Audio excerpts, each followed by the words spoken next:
J'aimerais juste qu'on évoque un autre sujet qui est le fléau, un mal français des squats.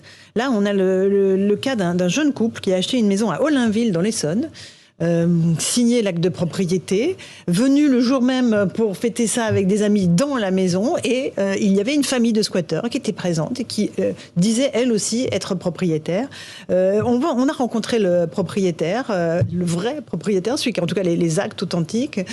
Il a raconté son histoire à Régine Delfour et le ministre de l'Intérieur Gérald Darmanin avait réagi, on verra comment. Depuis 3 semaines, Laurent et sa femme tentent de récupérer leur maison qu'ils ont achetée le 19 mai dernier. Problème, elle est déjà occupée par un couple avec 5 enfants. L'homme, un Tunisien, l'aurait achetée contre une somme d'argent et une voiture. Moi, je n'ai pas compris le français. Moi, je donne l'espèce. 120 000 euros espèce. La première fois, donné 13 000, après 10 000, après 9 000, après 505 voitures. Tout, 120 000 euros. L'homme montre les documents qu'il a sur son portable. Regarde ça. Compromis de vente. Encore ça. Mais pour Laurent, ces papiers n'ont aucune valeur. Vous avez dit que vous l'avez acheté via une agence immobilière, via un notaire. Oui. Il n'y a pas d'en-tête sur le papier, il n'y a pas d'en-tête. Le problème, c'est que vous vous êtes fait peut-être arnaquer, que du coup, moi j'ai envie de récupérer ma maison. Oui, normal. Ne pas de souci, monsieur. Et comment on fait ? L'homme semble vouloir coopérer, mais pour pouvoir laisser la maison, il demande à être relogé avec sa famille.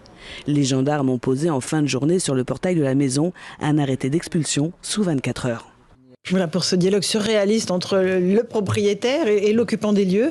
On va jamais s'en sortir, Abdoulaye Kanté, ces histoires de squat. Là, il a fallu que le ministre de l'Intérieur demande au préfet de réagir pour qu'il y ait une expulsion. Et encore, ce genre d'histoire, il y en a plusieurs, hein, il y en a plein. Celle-là, elle est médiatisée. C'est celle qui est médiatisée, mais je peux vous dire qu'il y a quand même des centaines, il y a des centaines de personnes qui sont encore en train d'attendre que la justice puisse faire son travail, puisse essayer d'expulser des personnes, sachant aussi que quand vous achetez un bien, au bout de 48 heures, si vous n'habitez pas ce bien, s'il est squatté, vous n'êtes plus chez vous. Et c'est ça qui est quand même aberrant en fait. Et entre-temps, avec tant que la machine, on va dire judiciaire se mette en marche, c'est très très compliqué. Et là c'était ce que Thibault Marcheteau a entendu, a enregistré, Karim. C'est proprement surréaliste. Ces deux hommes qui disent mais non, moi j'ai payé 120 000 euros en liquide et non, moi j'ai acheté la maison.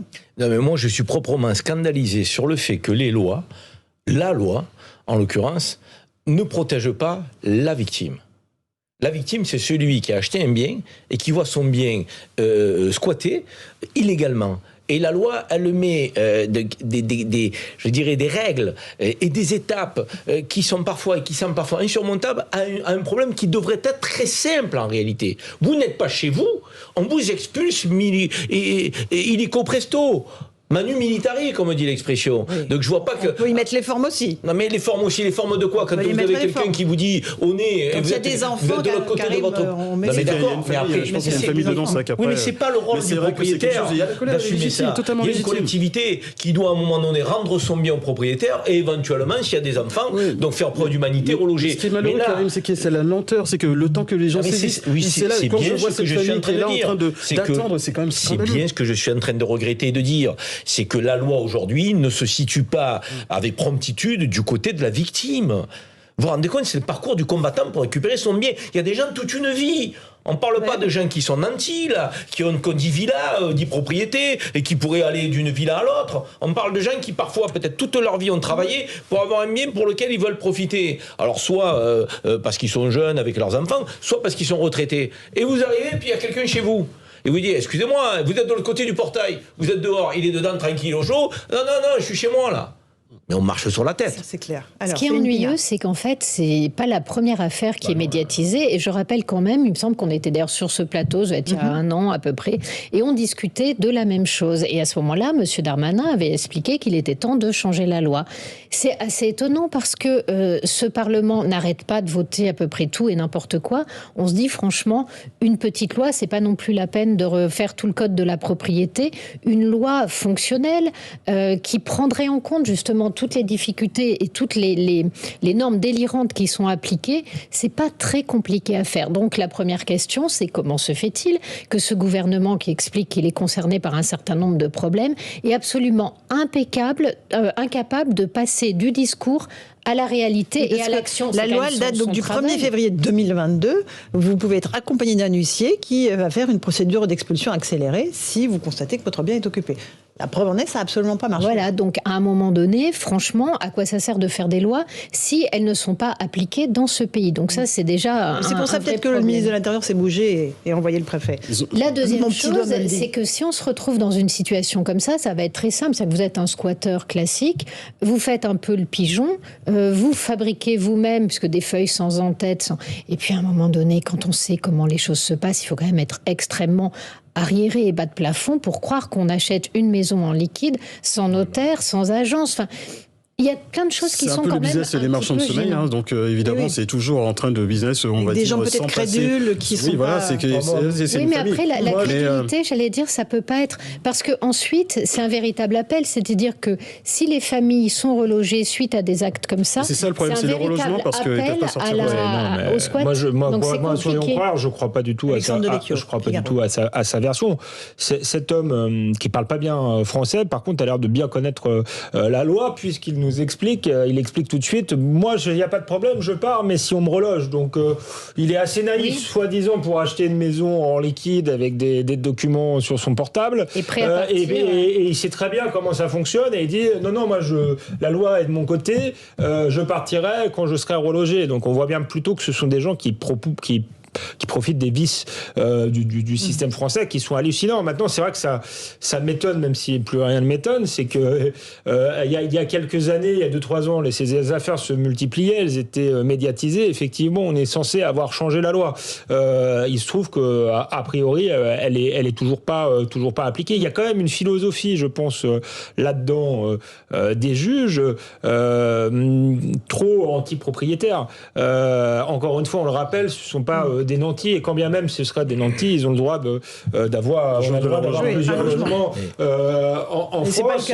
Il y a l'idée que finalement, on n'est pas obligé de respecter le droit de propriété, et je pense que ça se fait au détriment des gens honnêtes en plus, ce type de loi, parce que le problème se pose aussi pour la location. La location, vous louez à quelqu'un, il arrête de vous payer pendant 1 mois, 2 mois, 1 an. C'est très compliqué de l'expulser. Mais du coup, les honnêtes gens peuvent plus louer parce qu'il y a de plus en plus de barrières, et qu'on loue à des gens qui ont des revenus très très très très importants. Donc c'est un système pernicieux qui finit par impacter les honnêtes citoyens. Voilà. Abdoulaye Kanté, vous racontez votre parcours de policier dans ce livre, Policiers enfants de la République. Là encore, c'est les policiers qui sont sur le terrain et qui sont chargés de faire respecter les expulsions. Oui, policiers gendarmes, évidemment. Mais vous êtes toujours en première ligne en réalité. Oui, c'est que quand je dis qu'effectivement les policiers ou les gendarmes sont au quotidien à l'aide des Français, c'est qu'on est là, c'est que quand on jette l'opprobre sur l'ensemble d'une corporation, on généralise, on essentialise, c'est vrai qu'après, ça peut aussi décourager. Mais au-delà de ça, vous avez une multitude d'interventions qui montrent que, voilà, malgré tout, il y a cette abnégation qui est là, malgré nos difficultés. Et qu'effectivement, quand il y a des messages qui sont contre nous, mais je peux vous dire que oui, ça décourage. Mais ceci dit, sachez que vous avez toujours un policier ou un gendarme qui sera toujours là pour vous protéger. Et vous avez 84% de la population qui vous fait totalement confiance. Et ce n'est pas rien. Il ne faut pas l'oublier. Vivre cette phrase magnifique qui dit « force doit revenir à la loi », que nous avons besoin de fonctions de police et de gendarmes. La sécurité intérieure, elle est là aussi pour ça.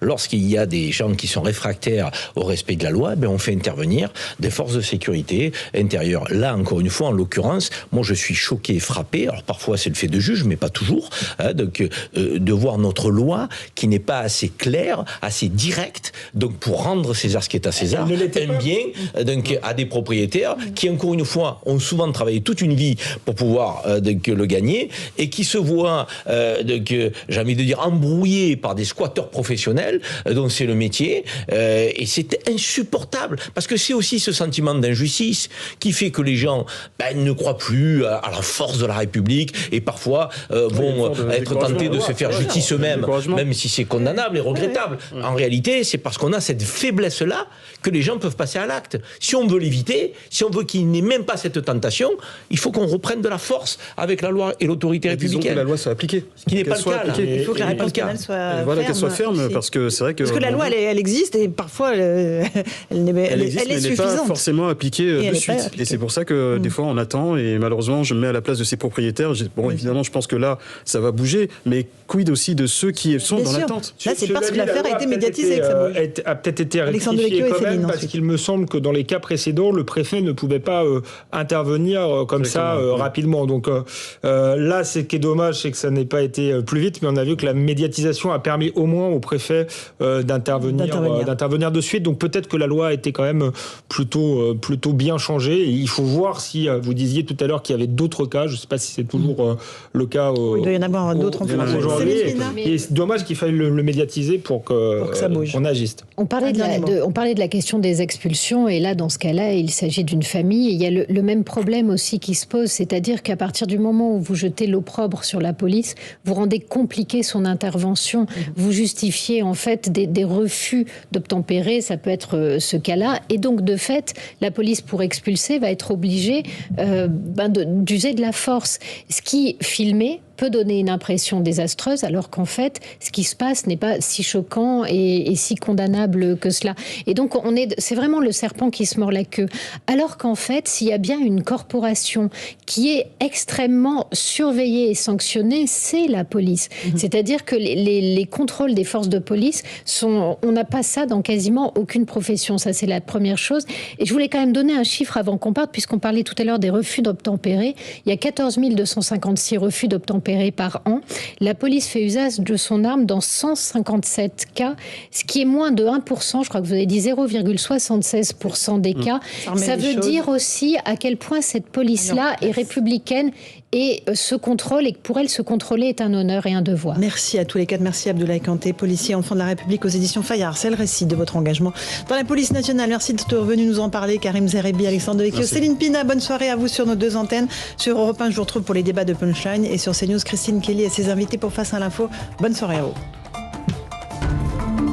Laurence Ferrari sur Europe 1.